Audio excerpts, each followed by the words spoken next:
Pavel, and I would like to start with thanks to the organizers, and I appreciate the fact that you have invited me to attend this important meeting.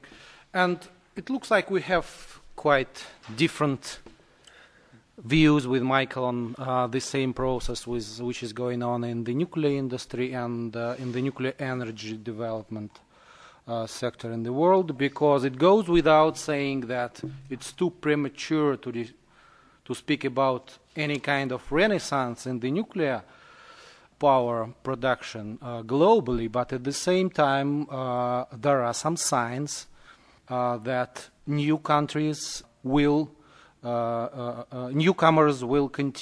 start construction of nuclear power plants and will use nuclear energy in the future. I would not go in details in this. I would like just mention that in my paper, which is distributed by the organizers, there is a quote from the recent IEA report, and according to IEA projections, the number of reactors which are under operation will increase during next 20 years.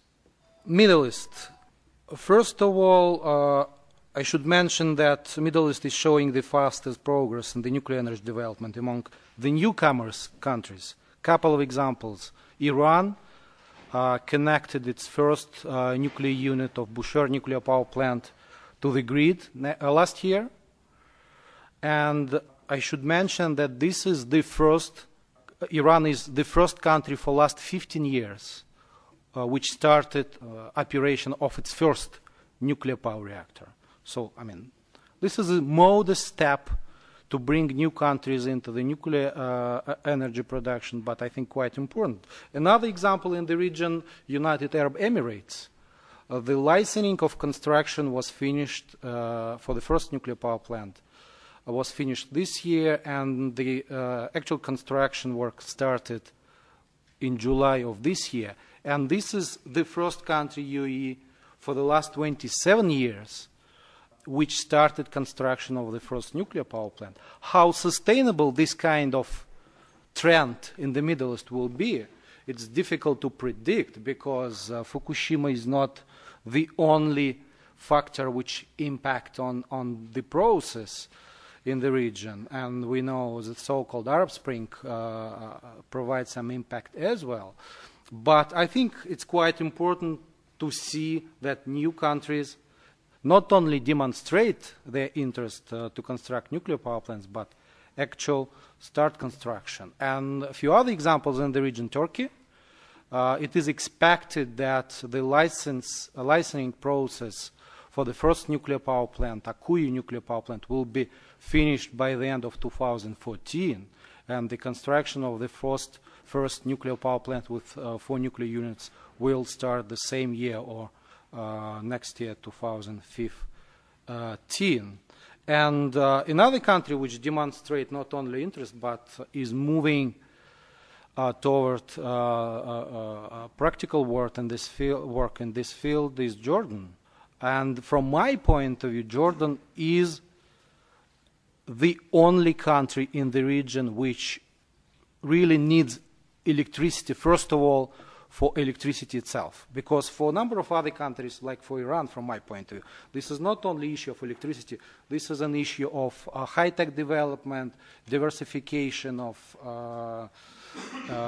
energy production sources. For Turkey, it's an issue of diversification, first of all, because we know well that Turkey quite dependent on importing of primary energy sources from other countries of the region, and it's quite difficult to feel secure in the energy field when the differences between, for example, Turkey and Iran over Syria are growing, but at the same time we know well that 1/3 of gas which Turkey uses coming from Iran, and in the past there were some problems with how reliable the delivery of gas to Turkey was. So Jordan is another country which is considering nuclear option, nuclear power option, and it is expected that a technology for construction of nuclear power plant could be selected by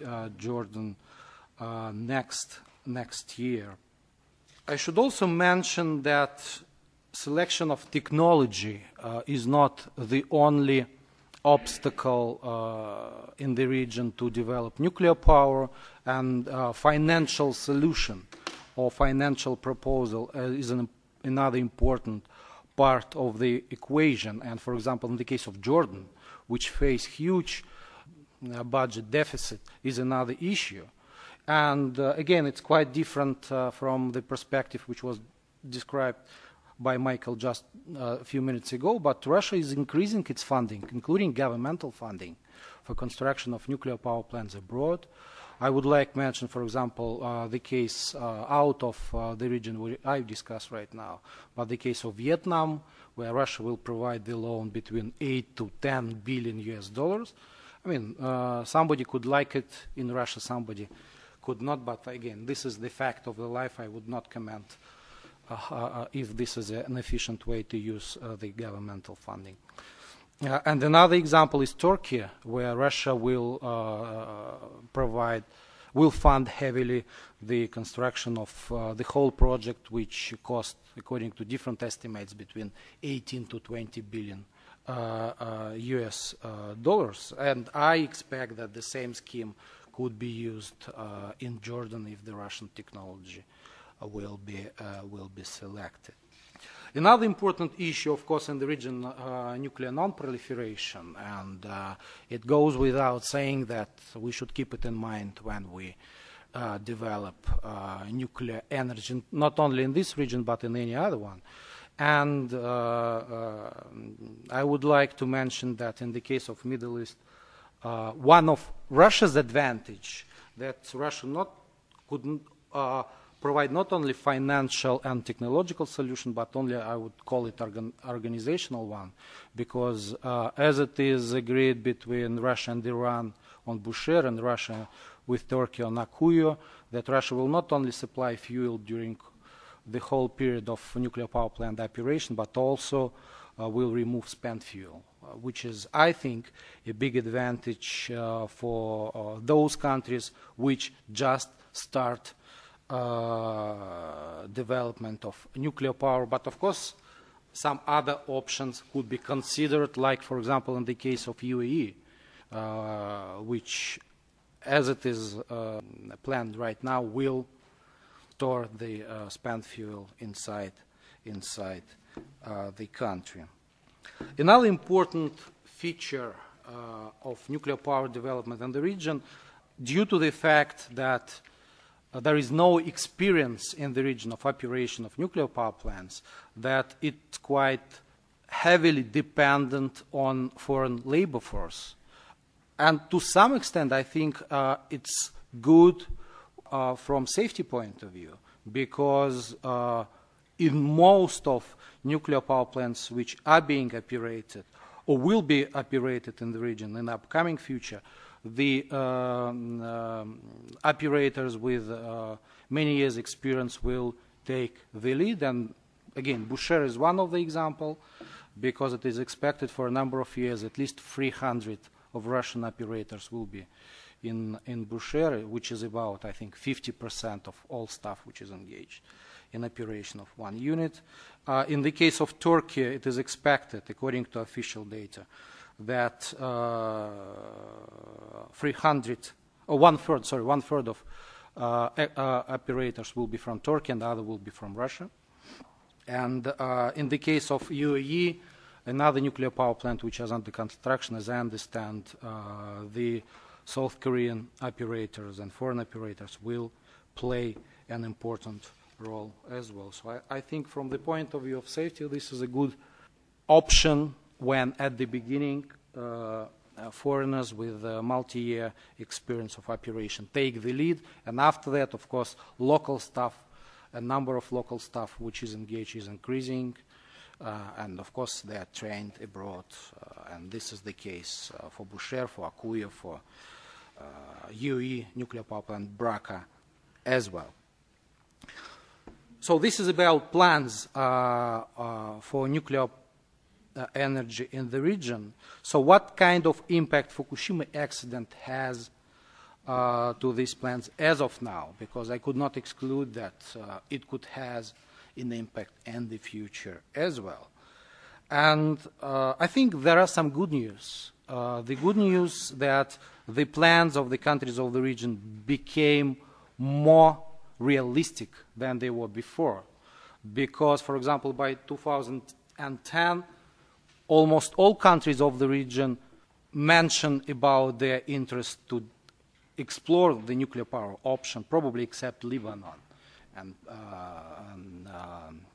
Palestine National Authority. And the good news that, for example, countries like Oman, like Kuwait and Bahrain canceled their plans. Why this is good from my point of view? I think, first of all, because of lack of territory they have. Because I personally like Manama and Bahrain very much, but it takes not too much to cross the whole country. If you would like to build nuclear power plant there, I mean, where you will construct it, because there is special zones where there should be no any population, and it's quite difficult to make it realistic in such small countries like this. So the first outcome of the Fukushima and the first impact that plans became more realistic, some countries canceled their plans. Another type of impact, for example, Jordan, because at the initial stage of planning for nuclear power plant, Jordan stated that they would like to use nuclear power plant not only for electricity production, but for desalination and for hydrogen production as well, which sounds very good, and I mean, theoretically, it could be the case, but from practical point of view, it's quite difficult to put all three things together at one nuclear power plant, especially in the country which do not have any single nuclear power plant or desalination plant. So as of now, Jordan is going to use nuclear power plant for electricity production, but this electricity could be used for desalination as well, because one of the biggest problems in Jordan, in addition to electricity problem, is a lack of water, and desalination is probably the only option which should be used in this country, and most of you for sure know that this is the option which is widely used in other countries of the region.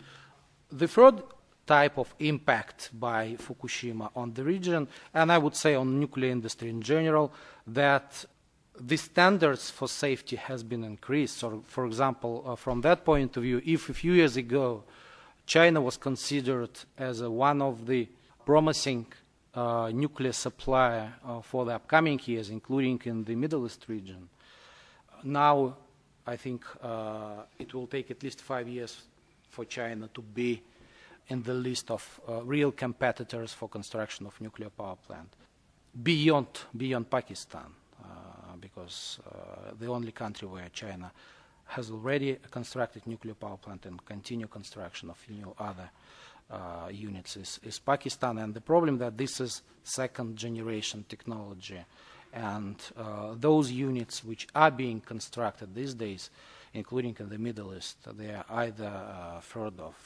3+ generation technology. So from safety point of view, for the plans of Middle Eastern country, I think there is a positive impact of Fukushima as well. So what is the impact of so-called Arab Spring, so those processes which are going on in the region? First, one of the example, Egypt. Because of the situation in the country, the plans were postponed, because my understanding that Egypt was ready to announce a tender for construction in early 2011, but because of the development inside the country, it was postponed, and now it is expected that a tender for construction of nuclear power plant could be announced either next year or in 2014.